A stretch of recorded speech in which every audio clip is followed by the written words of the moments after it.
Pasta 29. Capítulo 29. Thomas só parou depois que a voz se calou definitivamente. Ficou chocado ao perceber que estivera correndo por quase 1 hora. As sombras dos muros alongavam-se para o leste.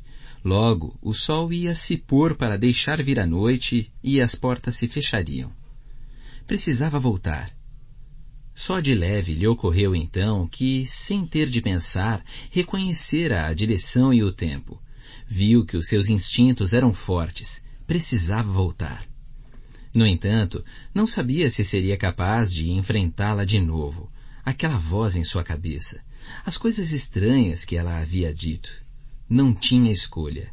Negar a verdade não resolveria nada.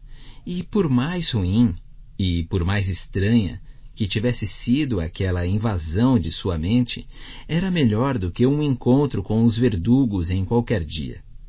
Enquanto corria na direção da clareira, descobriu uma porção de coisas a respeito de si mesmo. Sem ter se esforçado nesse sentido, e também sem perceber como o fizera, registrara mentalmente o percurso exato pelo labirinto enquanto fugia da voz. Na volta, nenhuma vez errou o caminho, virando à esquerda e à direita, percorrendo os corredores compridos no sentido inverso ao que tomara na ida. Sabia o que isso significava. Minho estava certo, logo ele seria o melhor corredor. A segunda coisa que descobriu sobre si mesmo, como se a noite no labirinto já não o tivesse provado, era que seu corpo achava-se em perfeita forma. No dia anterior mesmo chegara ao limite das suas forças e ficara dolorido da cabeça aos pés. Recuperara-se rapidamente e agora corria quase sem nenhum esforço. Apesar de estar se aproximando da 2ª hora de corrida, não era preciso ser um gênio da matemática para calcular que a sua velocidade e o tempo conjugados significavam que teria corrido praticamente meia maratona no momento em que chegasse de volta à clareira. Nunca antes ele se preocupara com o tamanho do labirinto. Quilômetros e quilômetros e quilômetros. Com os muros movendo-se todas as noites, finalmente entendia por que o labirinto era tão difícil de ser desvendado. Até então, tinha duvidado disso, pensando como os corredores podiam ser tão incapazes. Correu sem parar, à esquerda e à direita, em frente, sem parar nunca. No momento em que cruzou o limite da clareira, as portas estavam a apenas alguns minutos de se fechar para a noite. Exausto, ele se encaminhou direto ao Campo Santo, entrando na floresta até chegar ao ponto em que as árvores eram mais densas contra o canto sudoeste. Mais que tudo, queria ficar em paz. Quando chegou a um ponto em que só podia ouvir os sons de conversas de clarianos à distância, além dos ecos de ovelhas balindo e dos porcos roncando, concluiu que estava bom. Encontrando a junção dos 2 muros gigantescos, deixou-se cair no canto para descansar. Ninguém apareceu, ninguém o incomodou. O muro sul finalmente se moveu, fechando-se para a noite. Ele se inclinou para a frente até quando parou. Minutos depois, de novo com as costas confortavelmente de encontro às espessas camadas de era, acabou adormecendo. Na manhã seguinte, alguém o sacudiu de leve para despertá-lo. — Thomas, acorde! Era o Chuck. O garoto parecia ter a capacidade de encontrá-lo onde quer que estivesse. Resmungando, Thomas inclinou-se para a frente, esticou as costas e os braços. Então percebeu que haviam colocado 2 mantas sobre o seu corpo durante a noite. Alguém fazendo o papel de mãe da clareira. — Que horas são? Ele perguntou. — Você está quase atrasado demais para o café da manhã. Chuck cutucou-lhe o braço. — Vamos, levante-se. Precisa começar a agir de maneira normal ou as coisas vão piorar ainda mais. Os acontecimentos do dia anterior foram despencando um atrás do outro na mente de Thomas, e o seu estômago pareceu se contorcer já no fundo. — O que será que vão fazer comigo? Pensou. As coisas que ela disse, algo sobre ela e eu termos feito isso com eles, com a gente, O que será que isso significava? Então ocorreu-lhe que talvez estivesse louco. Talvez a tensão incessante do labirinto o tivesse deixado maluco. De qualquer maneira, só ele escutara a voz dentro da sua cabeça. Ninguém mais sabia das coisas estranhas que Teresa dissera, ou do que o acusara. Eles nem sequer sabiam que lhe dissera o seu nome. Bem, ninguém, a não ser Newt. Deixaria as coisas como estavam. A situação já era ruim o bastante. Não fazia sentido piorá-la contando às pessoas sobre vozes na sua cabeça. O único problema era Newt. De algum modo precisaria convencê-lo de que aquela tensão toda acabara sendo demais para ele e que uma boa noite de descanso resolveria tudo. Eu não estou louco, disse a si mesmo. Com certeza não estava. Chuck observava com as sobrancelhas levantadas. Desculpe, falou Thomas enquanto se levantava, procurando agir de maneira mais normal possível. Só estava pensando. Vamos comer alguma coisa, eu estou morrendo de fome. Bom isso, disse Chuck, dando um tapinha nas costas de Thomas. Eles se encaminharam à sede.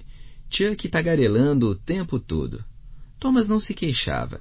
Era a coisa mais próxima do normal na sua vida. Newt o encontrou ontem à noite e disse a todos para deixarem você dormir. E também nos contou o que o conselho decidiu ao seu respeito. Um dia na cela, depois você entra para o curso de treinamento de corredor. Alguns trolhos resmungaram, alguns aplaudiram. A maioria agiu como se não estivesse nem aí. Por mim, eu acho bastante incrível. Chuck fez uma pausa para recuperar o fôlego. Depois continuou no mesmo ritmo.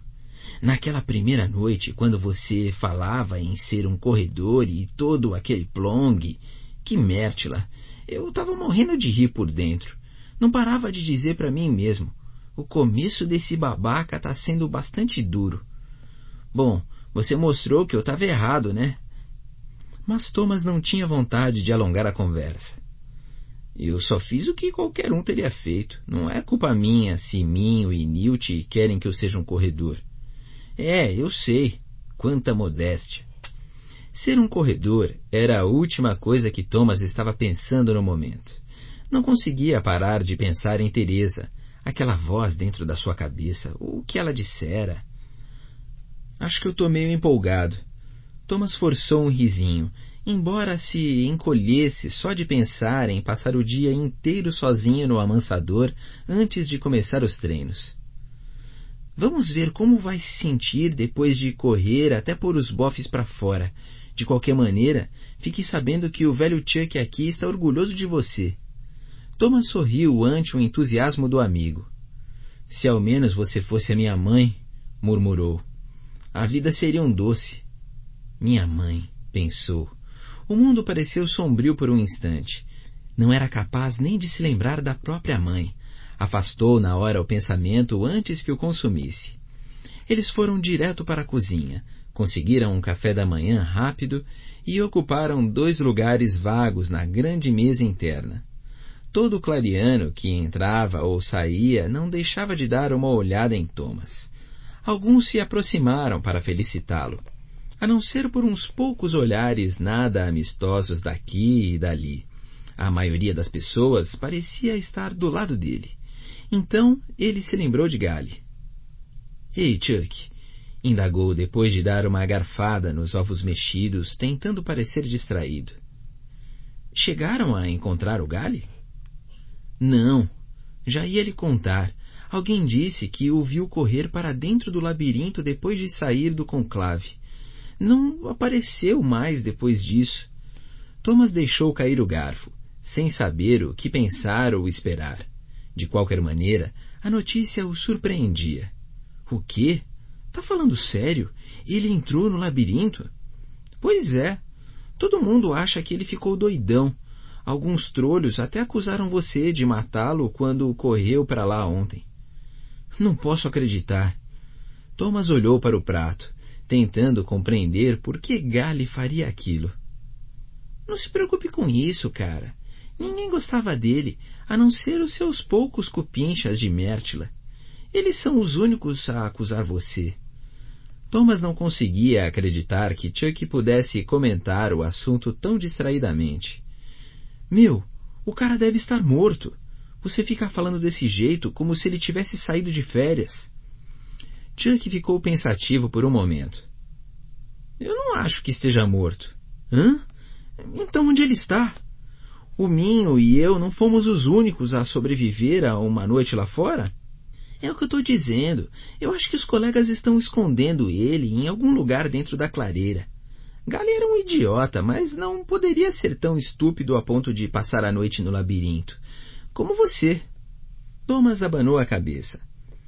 Talvez seja exatamente por isso que ele ficou por lá. Queria provar que poderia fazer tudo o que eu faço. O cara me odeia. Fez uma pausa. Me odiava. Bom, que seja. Chuck deu de ombros como se estivesse discutindo sobre o que comer no café da manhã. Se estiver morto, vocês aí vão acabar encontrando. Se não estiver, uma hora a fome vai fazer com que apareça para comer. Eu não estou nem aí. Depois de comer, Thomas levou o prato até o balcão. Tudo o que eu quero é um dia normal. Um dia para relaxar. Então vai ter um maldito desejo realizado, disse uma voz da porta da cozinha atrás dele. Thomas virou-se para ver Newt lá. Então vai ter o maldito desejo realizado, disse uma voz da porta da cozinha atrás dele. Thomas virou-se para ver Newt lá, sorrindo.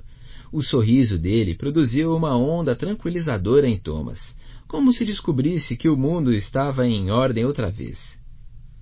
Vamos indo para a gaiola, seu pássaro fujão, falou Newt.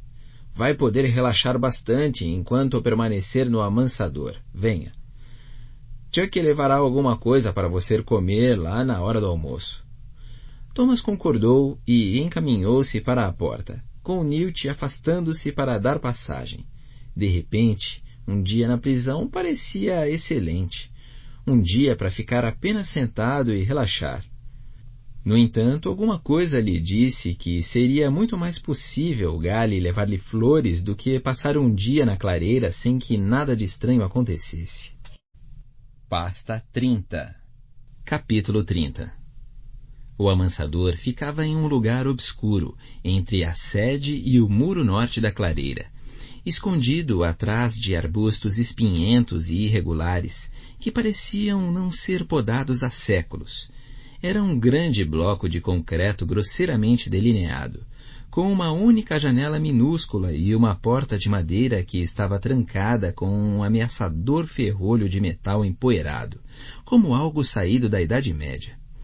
Newt pegou uma chave e abriu-a. Então fez sinal para Thomas entrar. Só tem uma cadeira lá dentro e mais nada para você fazer. Divirta-se. Thomas gemeu em seu íntimo quando entrou e viu a única peça de mobília. Uma cadeira desconjuntada em péssimo estado, com uma perna mais curta do que as outras, provavelmente de propósito. Nem mesmo tinha estofamento. Fique à vontade, disse Newt antes de fechar a porta. Thomas virou-se para seu novo lar e ouviu o ferrolho sendo engatilhado e o clique da trava do cadeado atrás de si. A cabeça de Newt apareceu na janelinha sem vidros, observando-o através de barras de ferro com um sorriso afetado no rosto. Uma bela recompensa por desrespeitar as regras. Você salvou algumas vidas, Tommy, mas ainda assim precisa aprender. Eu sei. Ordem. Newt sorriu. Você não é de todo mau, trolho. Mas, amigos ou não, precisamos fazer as coisas direito. Tocar a vida para sobreviver. Pense nisso enquanto estiver sentado aí e olhando para as malditas paredes. Então, foi embora. A primeira hora passou, e Thomas sentiu o tédio infiltrar-se sorrateiro como ratos por baixo da porta. Na segunda hora, sentiu vontade de bater com a cabeça contra a parede. 2 horas depois disso, começou a pensar que jantar com Gale e os verdugos seria melhor do que ficar sentado dentro daquele estúpido amansador. Sentado, tentou recompor as lembranças, mas qualquer esforço evaporava-se numa névoa de esquecimento antes que alguma coisa se formasse. Felizmente, Chuck chegou com o almoço ao meio-dia, aliviando Thomas dos seus pensamentos. Depois de passar-lhes alguns pedaços de frango e um copo de água através da janela, ele assumiu a sua função costumeira de tagarelar nos ouvidos de Thomas. Tudo está voltando ao normal, anunciou o garoto. Os corredores saíram para o labirinto, todo mundo está trabalhando. Talvez a gente vá sobreviver no final das contas. Ainda não há sinal de Gale. O Newt disse para os corredores voltarem imediatamente se encontrarem o corpo dele. E, sim, Alby levantou e está melhor. Parece bem, e Newt sente-se melhor por não precisar mais ser o chefão. A menção a Alby desviou a atenção de Thomas da comida. Visualizou o rapaz mais velho debatendo-se, estrangulando-se no dia anterior. Então se lembrou de que ninguém mais sabia o que Alby dissera depois que Newt saíra do quarto, antes de sofrer aquele ataque. Mas isso não significava que Alby manteria aquilo entre eles agora que saíra da cama e já podia andar. Chuck continuou a falar, dando uma guinada imprevista. Thomas, eu ando meio esquisito, cara. É estranho alguém sentir-se triste e com saudade de casa, sem ter a menor ideia de onde acha que poderia voltar, sabe? Tudo que eu sei é que eu não quero ficar aqui. Eu quero voltar para minha família, não importa onde seja, nem de onde me tiraram, eu quero me lembrar. Thomas ficou um pouco surpreso. Nunca ouvira Chuck dizer algo tão profundo e tão verdadeiro. Eu sei o que quer dizer, murmurou.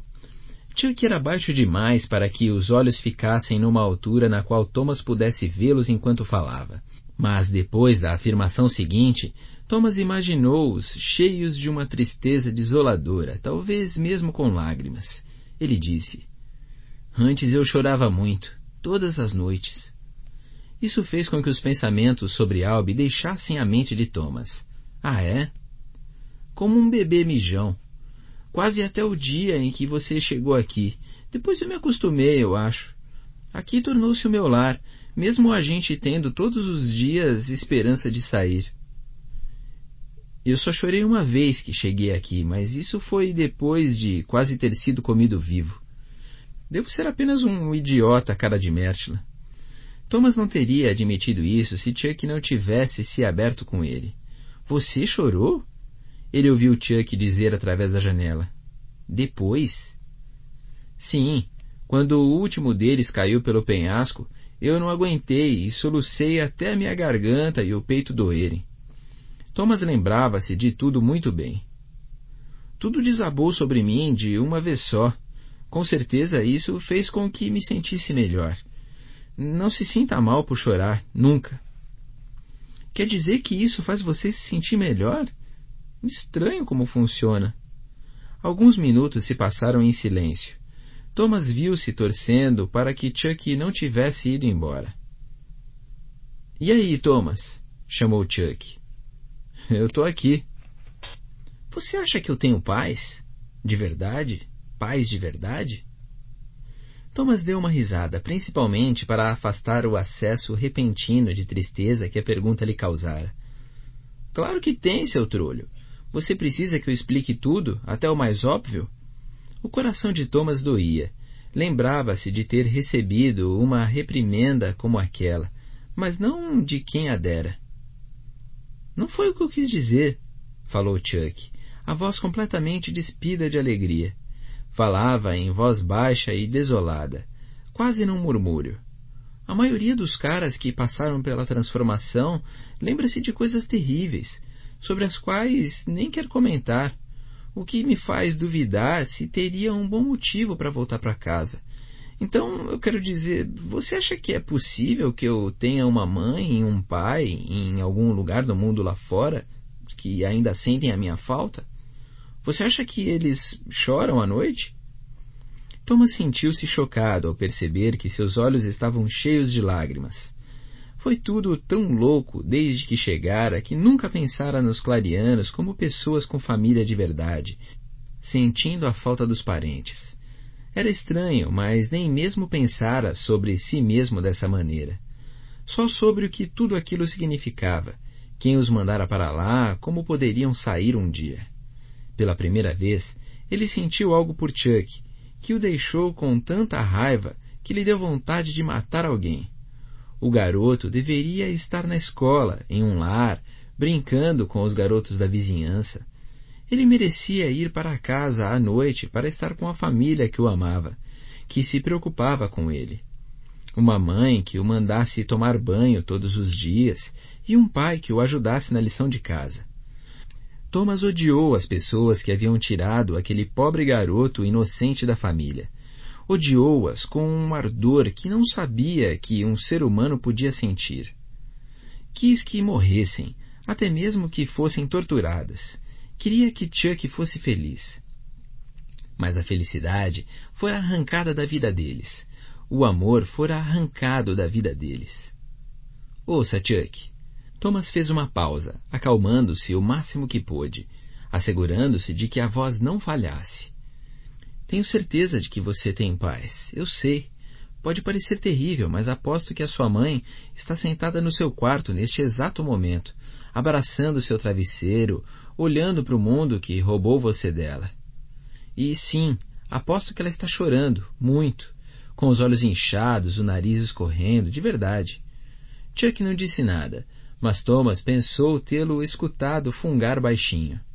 Não desista, Chuck. Vamos dar um jeito nessa coisa, sair daqui. Eu sou um corredor agora. Juro pela minha vida que vou mandá-lo para aquele quarto na sua casa, para que a sua mãe pare de chorar. E Thomas queria isso de verdade. Ele sentia aquilo arder no fundo do seu coração. Tomara que você esteja certo, falou Chuck com a voz trêmula. Pela janela, mostrou o polegar levantado, depois foi embora. Thomas levantou-se e andou de um lado para o outro pelo cômodo apertado, fumegando com o desejo intenso de cumprir o que prometera. Eu juro, Chuck, sussurrou para ninguém. Juro que vou mandá-lo de volta para casa. Fim do CD MP3 1. Pasta 31. Capítulo 31. Logo depois de Thomas ouvir o rangido e o rumor de pedra contra pedra anunciando o fechamento das portas por aquele dia, Albie apareceu para libertá-lo, o que foi uma surpresa enorme. Ouviu o ruído metálico da chave e do cadeado, depois a porta da cela escancarou-se. Não morreu ainda não, é, trolho? Indagou Albie. Ele parecia tão melhor em relação ao dia anterior que Thomas não conseguia parar de olhar para ele. A pele voltara à cor natural. Os olhos não estavam mais entrecruzados de veias inflamadas. Ele parecia ter ganho uns 10 quilos em 24 horas.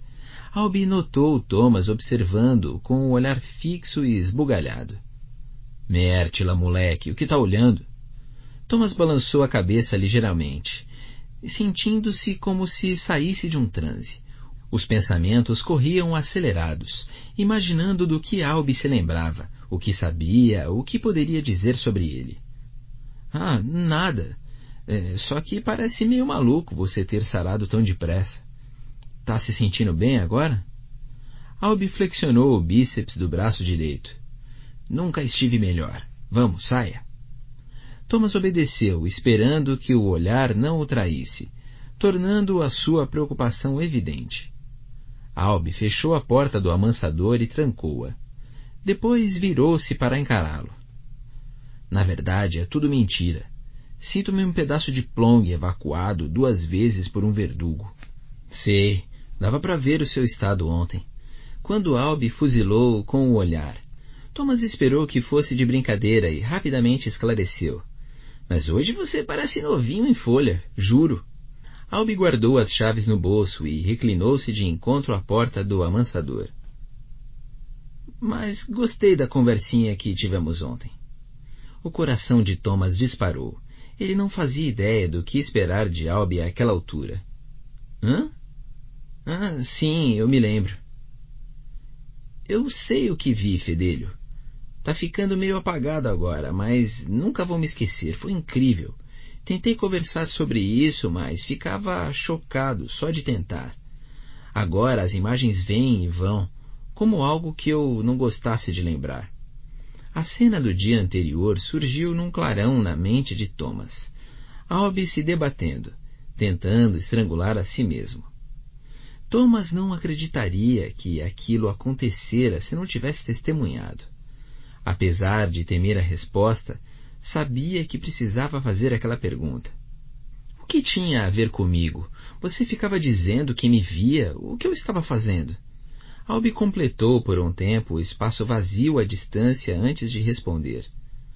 Você estava com os criadores, ajudando eles. Mas não foi isso que me abalou daquele jeito. Thomas sentiu como se alguém tivesse lhe dado um soco no estômago. Ajudando eles. Não conseguiu encontrar as palavras para perguntar qual o significado daquilo. Albie continuou. Eu espero que as lembranças trazidas pela transformação não sejam reais. Só plantem algumas coisas falsas. Uns desconfiam disso. Eu só posso esperar. Se o mundo for como eu vi...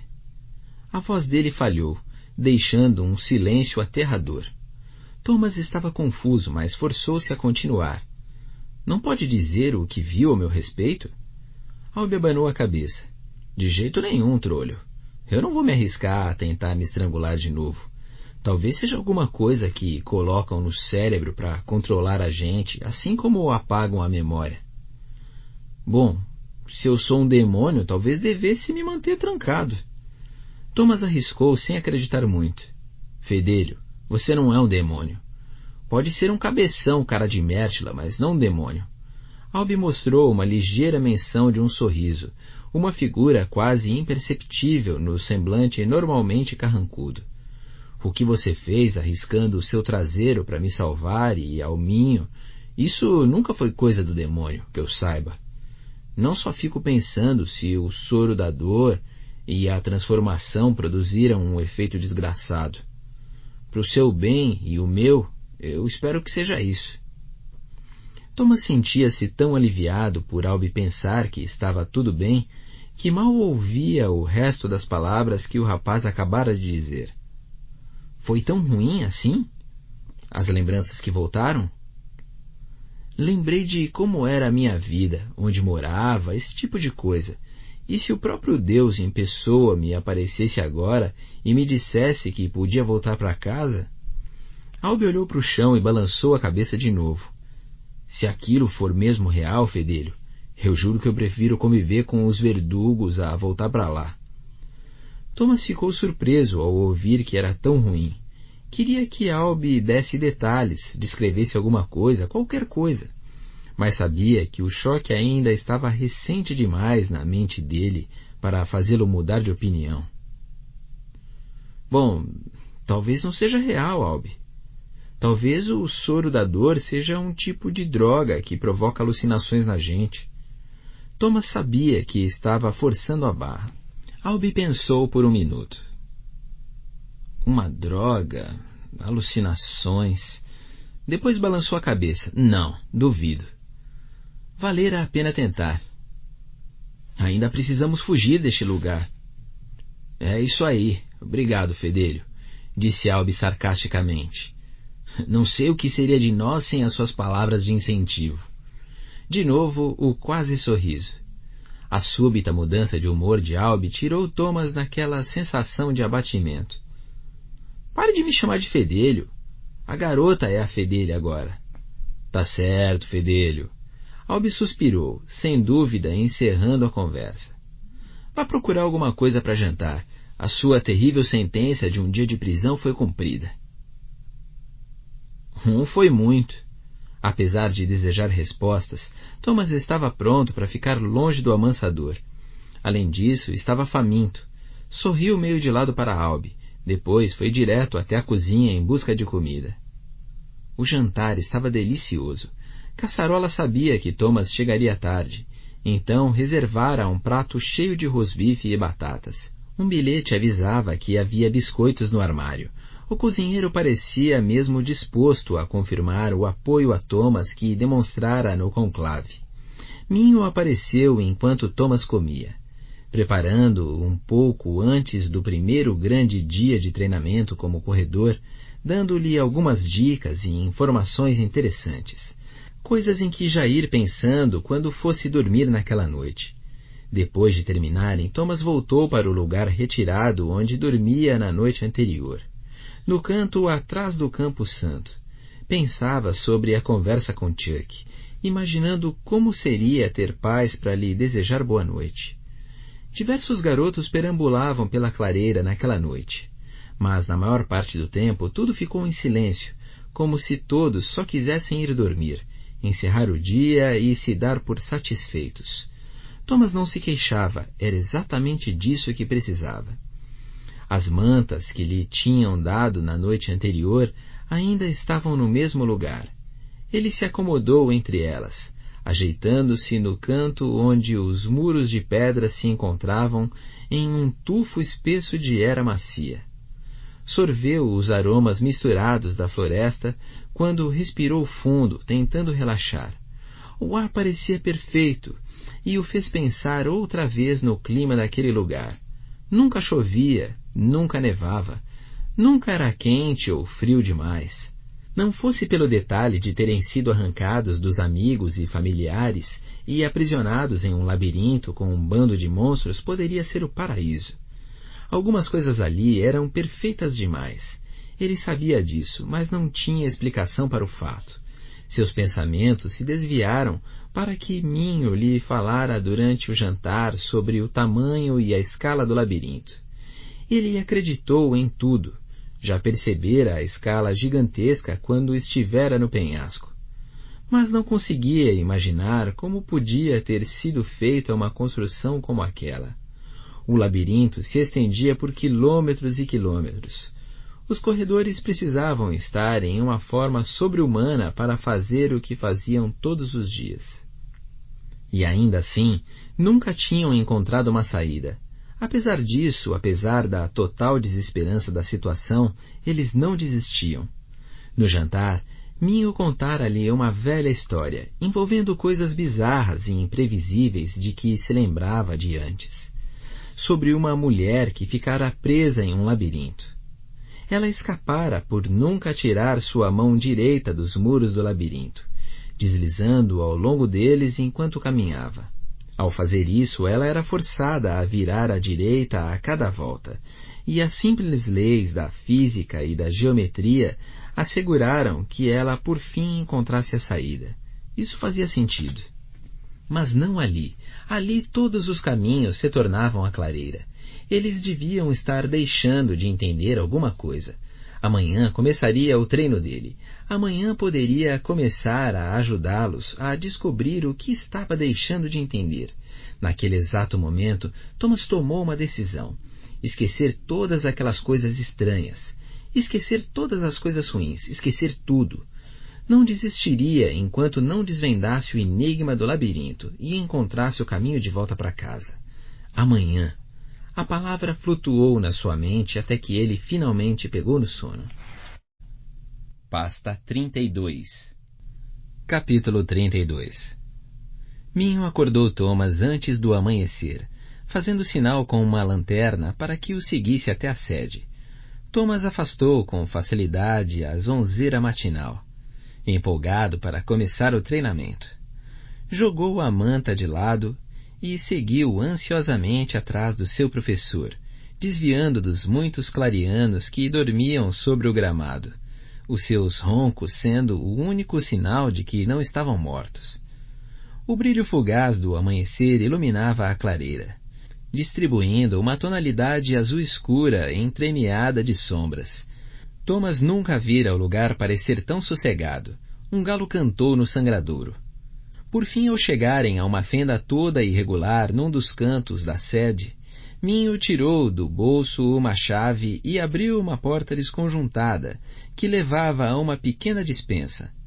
Thomas sentiu um calafrio de expectativa, imaginando o que haveria lá dentro. Teve uma visão de cordas e correntes, além de outros objetos estranhos, enquanto a lanterna de Minho corria pelo ambiente. Por fim, a luz encontrou uma caixa aberta, repleta de tênis de corrida. Thomas quase riu. Parecia algo muito comum. Aqui você encontra o equipamento número 1, anunciou Minho. Pelo menos pra gente. Eles nos mandam outros novos pela caixa de vez em quando. Se não tivéssemos calçados adequados, os nossos pés seriam mais feios do que marcianos. Ele se curvou sobre a caixa e revirou a pilha de tênis. Que tamanho você usa? Tamanho? Thomas pensou por um segundo. Eu não sei.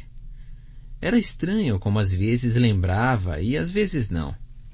Abaixando-se, tirou um dos tênis que usava desde que chegara à clareira e olhou por dentro. 43. Caramba, trolho, você tem um pezão. Minho endireitou-se segurando um par de tênis prateados. Parece que consegui encontrar um. Cara, dava para praticar canoagem com essas coisas. Estes são bonitos. Thomas admirou os tênis e afastou-se da despensa para sentar-se no chão, ansioso por experimentá-los. Minho pegou mais algumas coisas antes de juntar-se novamente a ele. Só os corredores e os encarregados têm desses, falou Minho. Antes que Thomas pudesse desviar o olhar dos cadarços que amarrava, um relógio de pulso de plástico caiu no seu colo. Era preto e muito simples, com apenas um mostrador digital da hora. Coloque-o e nunca mais tire. A sua vida pode depender dele. Thomas ficou contente com o relógio, embora o sol e as sombras parecessem ter sido suficientes até então para calcular mais ou menos as horas. Ser um corredor talvez exigisse mais precisão. Ele afivelou o relógio do pulso e depois terminou de amarrar os tênis. Minho continuou falando. Aqui está uma mochila, garrafas de água, lancheira, alguns shorts e camisetas, mais umas coisinhas. Ele cutucou Thomas, que ergueu os olhos. Minho segurava 2 cuecas de elástico bem justas, feitas de um material branco, resplandecente. Estas são cuecas próprias para os corredores. Fique com elas, são macias e confortáveis. Macias e confortáveis? Tá, eu sei, o seu... Tá, entendi. Thomas pegou as cuecas e as outras coisas. Parece que vocês pensam em tudo, hein? Depois de 2 anos correndo sem parar todo dia, você acaba descobrindo o que é melhor e sabe o que pedir. Ele começou a guardar coisas na própria mochila. Thomas estava surpreso. Quer dizer que podemos fazer pedidos? Os suprimentos que precisarem? Por que será que as pessoas que os tinham mandado para lá eram tão solícitas? Claro que podemos. É só deixar um bilhete na caixa e pronto. Isso não significa que sempre conseguimos o que queremos dos criadores. Às vezes conseguimos, às vezes não. Já pediram um mapa? Minho deu uma risada. Já, bem que tentamos. Pedimos uma TV também, mas não demos sorte. Acho que aqueles Mértilas não querem que a gente veja como a vida é maravilhosa quando você não mora num maldito labirinto. Thomas sentiu uma pontada de dúvida se a vida seria tão ótima de onde tinham vindo. Que tipo de mundo permitia que as pessoas obrigassem garotos a viver daquela maneira? O pensamento surpreendeu, como se ele estivesse embasado numa lembrança real, uma centelha de luz nas trevas da sua mente. Mas passou depressa. Abanando a cabeça, acabou de amarrar os tênis. Depois se levantou e correu um círculo no lugar, saltando para cima e para baixo para testá-los. Parecem muito bons. Acho que eu estou pronto. Minho ainda estava agachado sobre a mochila no chão. Relanceou o olhar para Thomas com um olhar de reprovação. Você parece um idiota, saltitante aí, feito uma bailarina de Mértila. Boa sorte lá fora sem o café da manhã, sem levar lanche, sem armas. Thomas já parara de se mover, sentindo um arrepio gelado. Armas? Armas! Minho levantou-se e voltou à despensa. Vem cá, vou mostrar. Thomas seguiu Minho até uma salinha e observou enquanto ele puxava umas caixas da parede ao fundo. Embaixo delas via-se um pequeno alçapão. Minho levantou para revelar uma escada de madeira que levava a um local escuro. A gente guarda no porão para que trolhos como o Gale não possam encontrá-las. Venha. Minho foi na frente. A escada rangia ao menor movimento enquanto desceram mais ou menos uma dezena de degraus. O ar frio era refrescante, apesar da poeira e do forte cheiro de mofo. Chegaram a um local imundo e Thomas não conseguiu ver nada enquanto Minho não acendeu uma lâmpada que pendia de cima por um fio. O cômodo era maior do que Thomas esperava, no mínimo com uns 10 metros quadrados. As paredes estavam forradas de prateleiras e viam-se por ali algumas mesas pesadas de madeira. Tudo o que podia ver estava coberto com todo tipo de lixo, o que lhe deu calafrios. Postes de madeira, espetos de metal, grandes pedaços de tela, do tipo usado para fazer galinheiros, rolos de arame farpado, serras, facas, espadas. Uma parede inteira era dedicada a equipamentos de arqueiro, arcos de madeira, flechas, cordas sobressalentes. A visão daquilo trouxe-lhe a lembrança à imagem de Ben sendo alvejado por Albi no Campo Santo. Uau! Murmurou Thomas, a voz soando como um golpe seco no ambiente fechado. A princípio ficou aterrorizado por ver que precisavam de tantas armas, mas sentiu-se aliviado ao notar que a imensa maioria estava coberta por uma grossa camada de poeira. Não usamos quase nada disso, comentou Minho. Mas nunca se sabe.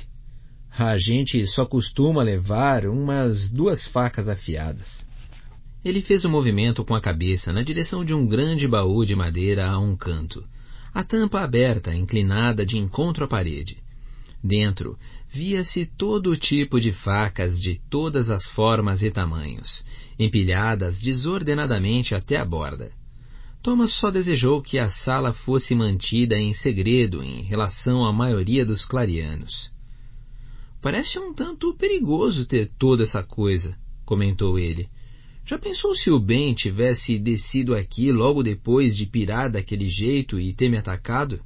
Minho tirou as chaves do bolso e chacoalhou-as. Só uns poucos caras de sorte têm um molho destes. Ainda assim, cala essa matraca e pegue logo 2. Veja se estão boas e afiadas. Depois vamos tomar o café da manhã e preparar o nosso lanche. Quero passar ainda algum tempo na casa dos mapas antes de irmos. Thomas ficou empolgado ao ouvir aquilo. Estava curioso sobre o edifício atarracado desde que vira pela primeira vez um corredor passar pela sua porta ameaçadora. Escolheu uma adaga prateada curta com cabo de borracha, depois uma com lâmina preta comprida. Sua empolgação desvaneceu-se um pouco. Por mais que soubesse perfeitamente bem o que vivia no labirinto, ainda assim não queria pensar sobre o motivo de serem necessárias armas para ir até lá. Meia hora depois, alimentados e equipados, eles se achavam em frente à porta de metal cheia de rebites da Casa dos Mapas. Thomas estava ansioso para conhecer lá dentro. O dia amanhecia em toda a sua glória, e os clarianos andavam por toda parte preparando-se para mais uma jornada. O aroma de bacon frito impregnava o ar. Caçarola e sua equipe tentando dar conta de dezenas de estômagos famintos. Minho destrancou a porta, girou a roda da fechadura até ouvir um estalido interior, depois a puxou. Foi um rangido sinistro. A pesada placa de metal deslizou para o lado até se abrir toda. Você primeiro, falou Minho, fazendo uma referência de zombaria. Thomas entrou sem dizer nada.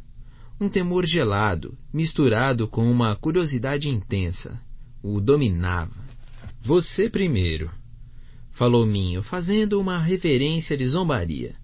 Thomas entrou sem dizer nada. Um temor gelado, misturado com uma curiosidade intensa, o dominava, e ele precisou se lembrar de respirar. A sala, às escuras, recendia a mofo e umidade, além de um odor tão intenso de cobre que dava para sentir o gosto. Uma lembrança distante no tempo de ter chupado moedas daquele metal quando criança surgiu de repente em sua mente. Minho adicionou um interruptor e várias fileiras de luzes fluorescentes piscaram até se iluminarem completamente, revelando a sala em todos os detalhes. Thomas surpreendeu-se com a simplicidade do local.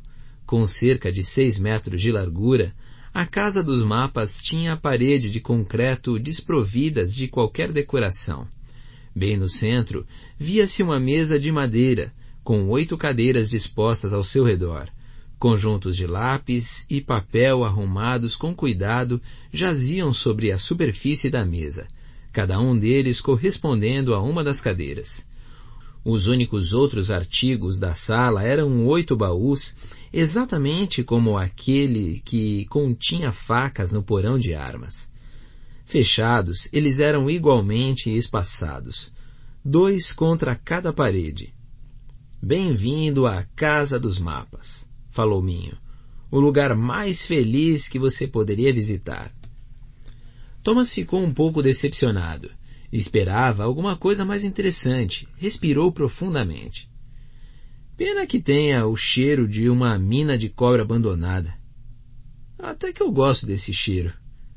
Minho puxou 2 cadeiras e sentou-se em uma delas.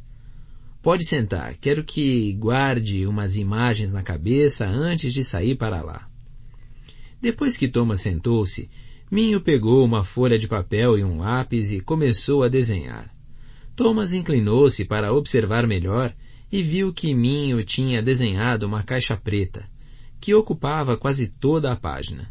Depois, ele a encheu com caixas menores, até que ficou parecendo exatamente com um jogo da velha fechado, 3 fileiras de 3 quadrados, todos do mesmo tamanho. Ele escreveu a palavra clareira no meio, depois numerou os quadrados exteriores de 1 a 8, começando pelo canto superior esquerdo e indo no sentido horário. Por fim, desenhou pequenos cortes aqui e ali. Estas são as portas, informou Minho. Você conhece as da clareira, mas existem mais outras 4 no labirinto que levam para as áreas 1, 3, 5 e 7. Elas permanecem no mesmo lugar, mas o caminho para lá muda com os movimentos dos muros todas as noites. Depois de terminar, ele empurrou o papel para a frente de Thomas. Thomas pegou, fascinado ao ver que o labirinto era tão estruturado, e estudou enquanto Minho continuava falando. Portanto, temos a clareira, cercada por 8 áreas, cada uma delas um quadrado totalmente independente e indecifrável nos 2 anos desde que começamos esse jogo insano. A única coisa que se aproxima de uma saída é o penhasco, e não parece ser nada bom, a menos que se goste de cair para uma morte horrível. Minho deu um tapinha no mapa. Os muros se movem por todo o lugar de Mértila todas as noites, no mesmo momento em que as portas se fecham. Pelo menos pensamos que seja nessa hora, porque nunca ouvimos os muros se moverem em outro horário. Thomas levantou os olhos do papel, feliz por poder dar uma informação. Não vi nada se mover naquela noite em que ficamos presos lá. Os corredores principais do lado de fora das portas nunca mudam. Só os que estão um pouco mais afastados. Thomas voltou ao mapa abstrato, tentando visualizar o labirinto e ver muros de pedra onde Minho desenhara linhas. Sempre temos pelo menos 8 corredores, incluindo o encarregado, um para cada área. Levamos o dia inteiro para mapear a nossa área, sempre na esperança de que haja uma saída. Depois voltamos e desenhamos tudo, cada dia em uma página separada. Minho relanceou o olhar para os baús. Thomas teve um pensamento depressivo e assustador. Por acaso estou substituindo alguém? Alguém morreu? Minho abanou a cabeça. Não, estamos apenas treinando você. Alguém provavelmente vai querer parar. Não se preocupe. Faz um bom tempo desde que um corredor foi morto. Por alguma razão, essa última afirmação preocupou Thomas, embora esperasse que não acontecesse nada. Ele apontou para a área 3. Quer dizer que é preciso um dia inteiro para percorrer esses quadradinhos? Essa é boa. Minho levantou-se e foi até o baú logo atrás deles. Ajoelhou-se, depois levantou a tampa e apoiou-a contra a parede. Vem aqui. Thomas já se levantara. Ele se inclinou sobre o ombro de Minho e deu uma olhada. O baú era grande o bastante para conter 4 pilhas de mapas, e todas as 4 chegavam até em cima. Cada uma delas era muito semelhante. Todas traziam um esboço grosseiro do labirinto quadrado, enchendo quase toda a página. No canto superior direito estava escrito Área 8, seguido pelo nome Hank. Depois a palavra dia, seguida por um número. A última trazia o dia de número 749. Minho continuou. Logo no início descobrimos que os muros se moviam. Depois disso começamos a acompanhar. Sempre achamos que, comparando as mudanças dia a dia, semana a semana, encontraríamos um padrão. E encontramos.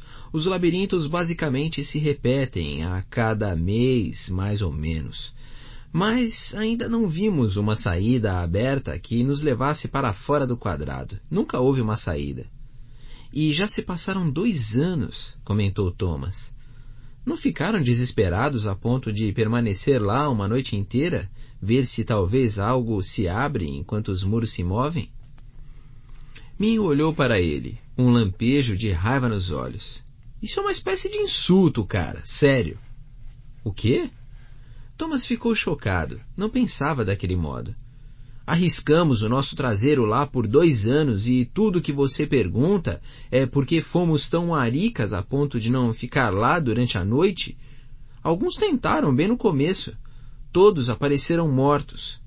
Quer passar outra noite lá? Arriscar de novo a sua chance de sobreviver, hein? O rosto de Thomas ficou vermelho de vergonha. Não, me desculpe. De repente ele se sentia uma porcaria. E certamente concordava. Faria muito melhor em voltar são e salvo à clareira todas as noites do que provocar outra batalha contra os verdugos. Estremeceu só de pensar. Muito bem, então. Minho voltou a olhar para o mapa no baú, para alívio de Thomas. A vida na clareira pode não ser uma maravilha, mas pelo menos é segura.